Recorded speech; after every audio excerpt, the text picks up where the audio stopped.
Oh, hello, this is Tak Chung from Walk with Tak. Welcome to my YouTube channel. If you enjoyed this video and would like to receive notifications of my future video postings, please subscribe. For me and my wife, food is not only important for our physical well-being, but it is also important for our psychological wellness. And when we feel a little bit sad or depressed, we always find food to be soothing. Recently, when my wife and I was out in town running some errands, we both feel a little bit sad or depressed of what is going on, both at a personal level as well as at the societal level. In the past, we probably would have decided to go eat out somewhere at a restaurant that we like. But now we know we could make food better than anywhere we would like to go. So we decided perhaps we'll go home and have some of our favorite food. My wife loves salmon and I love shrimp. So we decided we will go home and to make a shrimp salmon salad that not only will make us feel better, but it is also physically good for us. And also because of my fast cooking system, we know that we could put a dinner like this together in much less time than it would have we wait at a restaurant. And of course, it also makes far more economical sense. So as soon as we walk in the kitchen, the first thing we did is that we took out some salmon and shrimp from the freezer and put them in water to be thawed out. My wife loves salmon not only because of its flavor, but also for its nutritional value. So over the years, I have figured out how to make salmon available anytime we want, as well as how to best cook them. So what I have done, I will purchase salmon that have never been frozen. As soon as I take the salmon back home, I will cut them up into small chunks and freeze them. Cutting up into small chunks has two purposes. One is that to make them easier to thaw out. Another, they actually cook much better, which I will show you a little bit later. I usually thaw the salmon in about 6-ounce package, which is just about enough for 2 of us. I usually store them in about 5 to 6 pieces in a small sandwich bag. I will thaw them out in a sink of warm water, and it takes about 15 minutes to thaw out. I discovered that I can freeze the salmon like this for up to 6 months for them to retain their original quality. The shrimp is much easier because now all the shrimp comes individually frozen, and so it is very easy to thaw out. All I need to do is to run some tap water over them.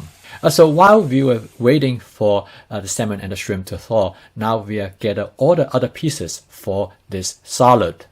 We purchased some salad that are already cut, and that makes it much easier. So we set them out on a serving plate. Next, I found some carrot that are already been cut. So I put some carrot over it. And this is the advantage of advanced prepping. I use the carrots not only for salad, but also for cooking as well. Next, I found some tomatoes in the refrigerator from my wife's garden. It took me about a couple minutes to cut them up and add them to the salad. We both love the summer garden tomatoes when they ripen on the vine. I also found an avocado in the refrigerator, so I cut that up and put some over the salad as well. By this time, the shrimp and salmon are pretty much well thawed out, so I'm now ready to cook them. For this salad, I'm going to use large shrimp, but I'm going to cut them up into the size of the tip of the finger because it tastes better as well as it will make it cook faster. I'm going to first cook the shrimp, and I'm going to use my Cucina 14-inch stainless steel wok for cooking this meal. I'm going to use my spot seasoning method to first season the wok. If you're not familiar with this method, you can take a look at this video. I first heat up the wok for about 30 seconds before I add 2 tablespoons of canola oil.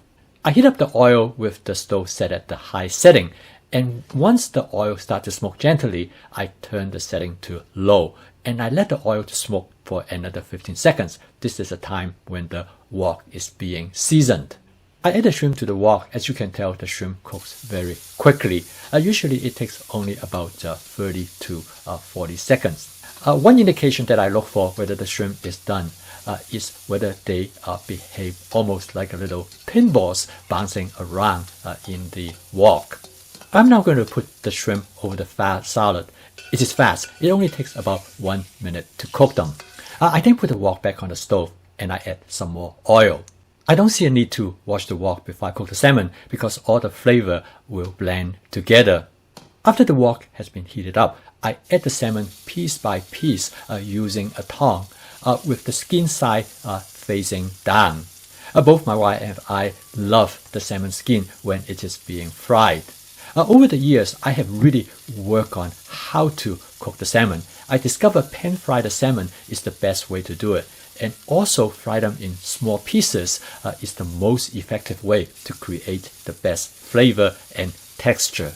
I turn the salmon over and look at the back side of the salmon, and when the skin looks like it is pretty much well fried, then I start to cook the other side of the salmon. As you can see, when the wok is well seasoned, it do not stick to the surface of the wok at all. The distinct advantage of cutting the salmon into small pieces because it will allow me to have all sides of the salmon to create a crispy texture. Another advantage of having the salmon in small pieces because I can set aside the pieces that looks more cooked than the others on the edge of the wok. Using this method, it gives me much greater control in cooking each individual pieces of the salmon to its desired texture. At this point, I turn the salmon over and make sure that all sides of the salmon have created that crispy texture. Using this method, the salmon fry much faster, and it usually takes only about 3 to 5 minutes. And now the salmon is done. I'm going to transfer it over on top of the salad. Next, to make the salad more interesting, I'm going to stir fry some onion and mushroom to go over the salad. I'm going to fry directly in the wok without washing the wok. Again, let the flavor to blend all together. Next, I'm going to add about 1 cup of sliced onion. I'm going to cook the onion for about 30 to 40 seconds to soften the texture of the onion. For this dish, I prefer red onion because of their sweetness. Next, I add about 1 cup of chopped mushroom. Again, the mushroom are chopped in chunks because they will better retain their texture and flavor. After mixing the mushroom and the onion for about few seconds, I'm going to add about 2 tablespoons of rice wine. The rice wine will make a very nice wine sauce. So after stir fry for again about a few seconds, the dish is done. One of the reasons I cook the mushroom and onions so that I can create a sauce so I could use it as a salad dressing. So finally, I'm going to top the salad with some parmesan cheese, and it is now done. In many ways, this is a hybrid salad. It uses both the raw vegetables as well as use some cooked ingredients. When they combine together, it makes very interesting texture and flavor. We really enjoy this kind of salad combinations. We sat down to eat, and we both agree that this is a wonderful meal, much better than we would eat anywhere else. And with the salmon and shrimp combination, both my wife able to get what we love. Although I start to like salmon more and more because the way how I cook them, I think we might start to have a struggle for the salmon pieces in the future. To me, this is a good example of flavor chasing because I can always make improvement and to find the flavor I love. I used to not like salmon as much, but after I changed the way how I cook it, I like it more and more. To be able to continue to improve the flavor of the dish that you cook, and this is what makes home cooking sustainable because you can always find a way to enhance the flavor that you love. And with my fast cooking system, all of this are possible. Thank you for watching. If you enjoyed this video, please click the like icon below because this will help me to expand my audience base. I'm posting my video on a regular basis, usually about 1 every day. If you'd like to receive notifications of my future video postings, please subscribe to this channel. See you next time.